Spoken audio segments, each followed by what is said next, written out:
नमस्कार मित्रांनो, बिग बॉसच्या घरात होणार आहे दीपालीताई आणि अनुश्रीमध्ये कामावरून झिकझिक. चला तर आपण जाणून घेऊया नेमकं काय झालं आहे बिग बॉसच्या घरात. अनुश्री व सागर सोफ्यावर बसलेले आहेत आणि दीपालीताई किचनमध्ये काम करत असते. भांड्यांचा ढीग बघून दीपालीताई अनुश्रीला बोलते, अनुश्री हे तर धुणार आहेस ना तू? अनुश्री बोलते, ज्यांची भांड्यांची ड्युटी आहे ते बोलत नाही आहेत, तू का बोलते आहेस? दीपालीताई बोलते, बाथरूम पण नको धुवू, हे पण नको करू. यावर अनुश्री बोलते, अजून मी 10 आठवडे धुणार नाही. दीपालीताई बोलता, मग कशाला राहते तू इथे? अनुश्री चिडते व बोलते, कशाला राहते इकडे म्हणजे? तू खाऊ घालते आहेस का मला? राखणदारीचं काम कर तिथं. अनुश्रीचा गेम म्हणजे काम न करणे व वस्तू चोरणे. आत्तापर्यंत हेच प्रेक्षकांना दिसलं आहे आणि दीपालीताई नेहमी पोक करण्याचं काम करते.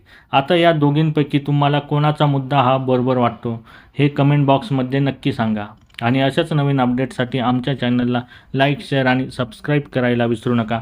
तोपर्यंत धन्यवाद मित्रांनो.